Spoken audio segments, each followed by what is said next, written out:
최근 파마리서치의 주가가 큰 폭으로 하락했습니다. 그런데 LS증권은 지금이 오히려 매수 기회라는 리포트를 내놓았는데요. 이번 시간에는 그 근거가 무엇인지 리포트 내용을 중심으로 자세히 분석해 보겠습니다. 파마 리서치의 주가는 얼마 전까지만 해도 71만 1,000원, 52주 최고가를 기록하며 좋은 흐름을 보였습니다. 하지만 상황이 바뀌었습니다. 11월 24일 기준으로 주가는 41만 8천 원까지 내려왔습니다. 고점과 비교하면 40% 이상 하락한 수치로 투자자들의 우려가 커지고 있는 상황입니다. 그렇다면 이 하락세는 계속될까요? 아니면 반전의 기회가 될까요? 이 질문에 대한 답을 찾기 위해 LS증권 리포트가 제시하는 5가지 핵심 사항을 순서대로 살펴보겠습니다. 첫 번째는 최근 주가 동향입니다. 투자자들이 가장 우려하는 부분이죠. 주가가 실제로 얼마나 어떻게 조정을 받았는지 그 현황부터 정확히 짚어보겠습니다. 연간 기준으로 보면 주가는 33% 상승했습니다. 하지만 최근 6개월의 흐름만 놓고 보면 반대로 26.7%가 하락했죠. 이 단기적인 급락이 바로 투자자들이 혼란을 겪는 지점입니다.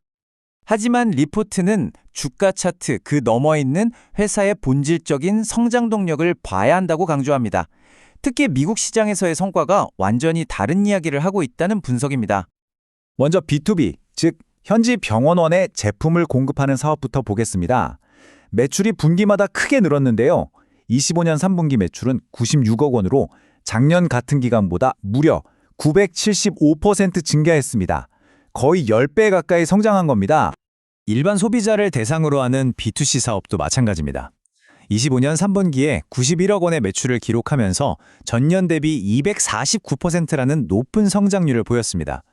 B2B와 B2C 양쪽 사업 모두 미국 시장에서 성공적으로 자리를 잡아가고 있음을 알 수 있습니다. 자회사 간의 내부 거래를 제외하고 순수하게 미국으로 수출된 실적만 따로 봐도 결과는 같습니다. 보시는 것처럼 분기마다 꾸준히 성장하며 또렷한 우상향 곡선을 그리고 있습니다.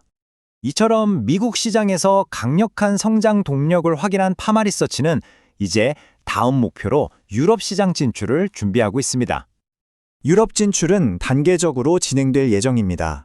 올해 4분기 서유럽 주요 5개국에 첫 물량을 보내고요.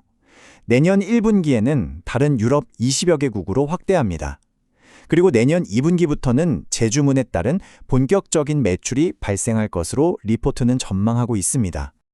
그 결과 서유럽 지역 매출은 올해 약 30억 원에서 내년에는 150억 원으로 1년 만에 5배 성장이 예상됩니다. 미국에 이어서 유럽이라는 또 하나의 성장 엔진을 장착하게 되는 셈입니다. 그렇다면 미국과 유럽, 이 두 해외 시장의 성과가 회사 전체 실적에는 어느 정도 영향을 미칠까요? 리포트가 제시하는 구체적인 재무 전망을 통해 확인해 보겠습니다. LS증권은 향후 2년간 매출과 영업이익 모두 가파른 성장을 이어갈 것으로 예측했습니다. 전망치를 보시면 2026년에는 매출 6,831억 원, 영업이익 2,966억 원을 기록할 것으로 보입니다. 사업 부문별로 보면 회사의 주력 사업인 의료기기 수출은 꾸준히 성장하며 안정적인 기반이 될 것으로 예상됩니다. 그리고 미국 시장이 이끄는 화장품 수출 역시 매우 높은 성장률을 기록하며 전체 실적을 견인할 것으로 전망됩니다. 그리고 여기서 리포트가 주목하는 중요한 변화가 있습니다. 2026년이 되면 수출 매출이 내수 매출 규모에 거의 근접하게 된다는 점입니다. 이는 파마리서치가 내수 중심 기업에서 수출 중심 기업으로 체질이 바뀌고 있다는 것을 의미합니다. 이 모든 분석을 종합해서 LS증권은 최종적으로 어떤 결론을 내렸을까요? 리포트의 투자 의견을 확인해 보겠습니다. 결론은 매수 의견 유지입니다. 리포트는 현재 주가가 회사의 미래 성장 가능성에 비해 낮게 평가되어 있다고 판단하고 매수를 추천했습니다. 애널리스트가 제시한 목표 주가는 70만 원입니다.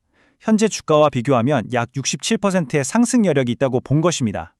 리포트가 매수를 추천하는 핵심 근거는 밸류에이션, 즉 가치 평가에 있습니다.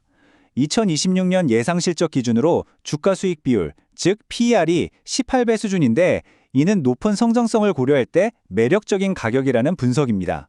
따라서 최근의 주가 조정을 리스크가 아닌 기회로 봐야 한다고 결론 내리고 있습니다.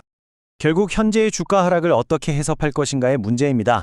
단기적인 조정으로 보고 기업의 성장 가치를 보고 투자할 기회로 삼을 것인지, 혹은 아직 드러나지 않은 위험 요인을 우려해야 할지, 오늘 살펴본 리포트 내용이 여러분의 판단에 도움이 되기를 바랍니다.